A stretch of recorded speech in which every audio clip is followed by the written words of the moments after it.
আমরা এখন রয়েছি ঢাকা শহরের সেন্টার পয়েন্ট গুলশান 2-তে। আমরা সবাই জানি ঢাকা শহর একটি ডেন্সলি পপুলেটেড এরিয়া।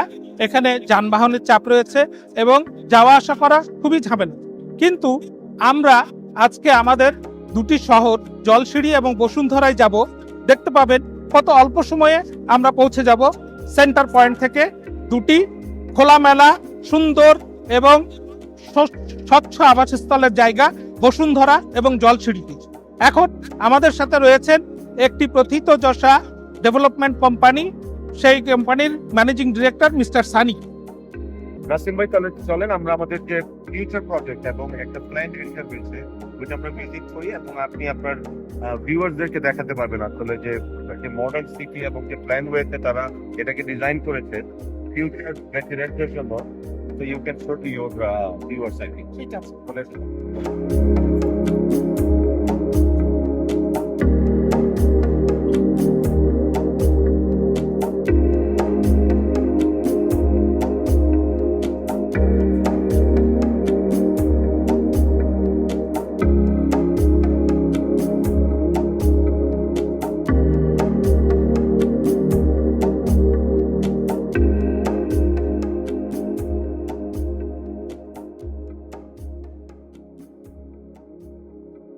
আমরা এখন যাচ্ছি আমাদের প্রজেক্ট বসুন্ধরা এবং জলসিঁড়ির দিকে।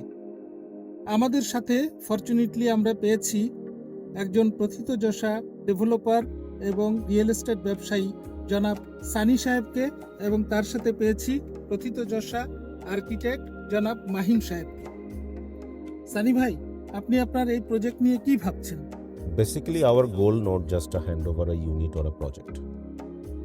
We aim to deliver a complete living experience, a space that reflects a modern, efficient and fulfilling lifestyle.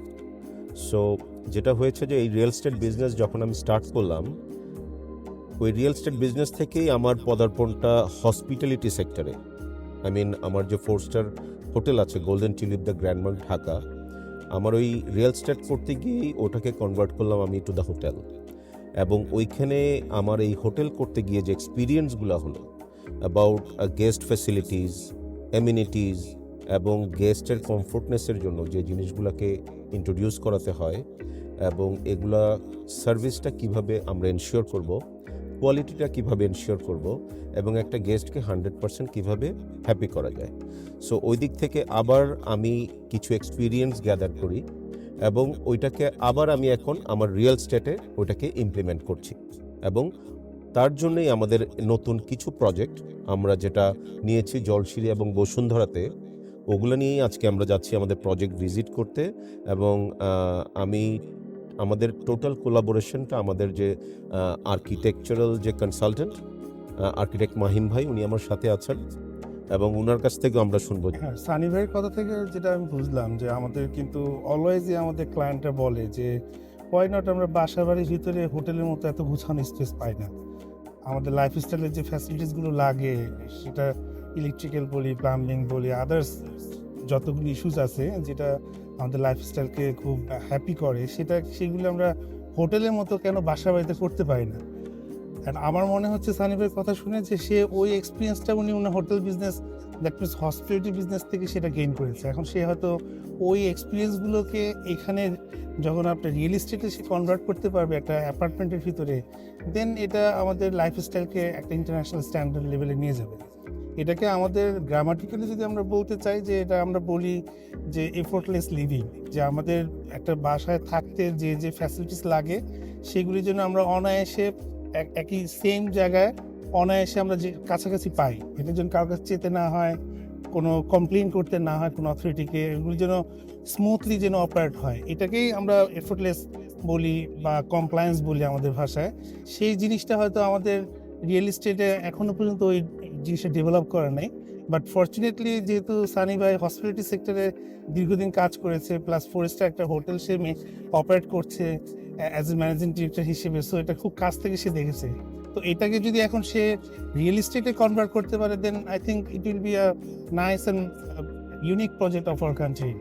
Sunny ভাই যখন এই প্রজেক্টের লোকেশনটা আমাকে বলে তখনই আমি খুব ইন্টারেস্টেড হয়ে যাই, বিকজ জলসির প্রতি আমার একটা অসম্ভব সফট কর্নার আছে, বিকজ এটা ওয়েল অর্গানাইজড এবং এখানে শুধু বিল্ডিং করার জন্য ওরা ল্যান্ডই শুধু রাখে নাই, ল্যান্ডকে আবার লাইফস্টাইলে কনভার্ট করার জন্য, ইন্টারন্যাশনালাইজ করার জন্য যা যা আমাদের ফ্যাসিলিটিস লাগে সেই জিনিসগুলোকে এখানে প্রপারলি এফোর্ড করা হয়েছে। তো ওই সেন্সে আমার মনে হয় যে বাংলাদেশের যে গ্রোয়িং ইকোনমি, আমাদের দেশে মানে আমরা যদি দেখি জিওগ্রাফিক্যালি, তো ওভাবে দেখলে আমরা দেখবো যে বাংলাদেশের প্রতি সব দেশেরই এখন আস্তে আস্তে বাংলাদেশের প্রতি ইন্টারেস্টেড হচ্ছে থ্রু বিভিন্ন কারণেই।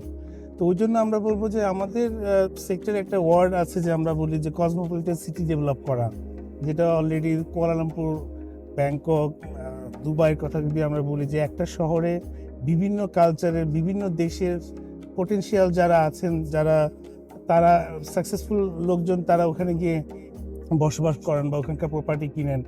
এবং এটা এনশিওর করার জন্য আমাদের নানান ধরনের ফ্যাসিলিটিস লাগে, ইনডোর আউটডোর, আমাদের লাইফস্টাইলের সাথে কানেক্টেড নানান ধরনের ফ্যাসিলিটিস এফোর্ড করলে দেন সেই লোকগুলো আসে। আমাদের দেশে যদি আমরা এখন পর্যন্ত যদি বলি যে যত ধরনের হাউজিং হয়েছে আমাদের দেশে যতগুলো, তার ভিতরে এই জলসিঁড়ি প্রজেক্টটাই ওই ধরনের একটা সিটি ডেভেলপ করার ওদের ক্যাপাসিটিটা আছে। তো সেখানে যদি আমরা ইন্টারন্যাশনাল স্ট্যান্ডার্ডের সব ধরনের কমপ্লায়েন্স মেনটেন করে ফ্যাসিলিটিস দিয়ে থ্রু আউটসাইড আমরা যদি ওভাবে একটা প্রজেক্ট ডেভেলপ করতে পারি, দেন এটা আমাদের দেশকে আমরা বলবো ইন্টারন্যাশনালি এটাকে একটা সিগনেচার হিসেবে আমরা ট্রিট করতে পারবো। আসলে আমার যে সেক্টরে আমি কাজ করি, হসপিটালিটি এবং রিয়েল এস্টেট বোথ, সো এই কাজের ক্ষেত্রেই আমার দেশের বাইরে অনেক যাওয়া হয়। আমি দুবাই, সিঙ্গাপুর, মালয়েশিয়া, ব্যাংকক এই জায়গাগুলো যখন ভিজিট করি, আমি হোটেলগুলোতে থাকি এবং একটা এক্সপিরিয়েন্সের একটা আইডিয়ার ব্যাপার থাকে। এবং আরেকটা জিনিস হচ্ছে যে আমি রিয়েল এস্টেট এবং তাদের যে প্রজেক্টগুলো যেগুলো আছে, কন্ডোমিনিয়াম বা আদার মডার্ন ফ্যাসিলিটিস, এগুলোর এক্সপিরিয়েন্সগুলো আমি গ্যাদার করি। সো ওই দিক থেকে বলতে গেলে বাংলাদেশে আমাদের যে আরবানাইজেশন হচ্ছে এখন মডার্ন লিভিং স্পেসের জন্যে, তার মধ্যে আসলে জলসিঁড়ি এবং বসুন্ধরাটা অন্যতম। জলসিঁড়ির প্লাস পয়েন্ট হচ্ছে যে ওইখানে তারা যে জায়গাগুলো রেখেছে মানুষের ব্রিদিং স্পেসের জন্যে, আপনি বলতে পারেন যে ওদের 62% জায়গা তারা ছেড়ে দিয়েছে for the road, for the green space, for the water body, park, বিভিন্ন প্লেগ্রাউন্ড এবং আদার মডার্ন ফ্যাসিলিটিস যেগুলো ইন্ট্রোডিউস করেছে, as well as in Bashundhara also they got the same thing. But Bashundhara জলসিঁড়ির মতো এত ওয়াইডলি তারা করতে পারেনি, বাট স্টিল ওইখানে থাকার জন্য যে আশেপাশে যে নেইবারহুড দরকার, যে ফ্যাসিলিটিস দরকার, ইউ ক্যান গেট দেয়ার।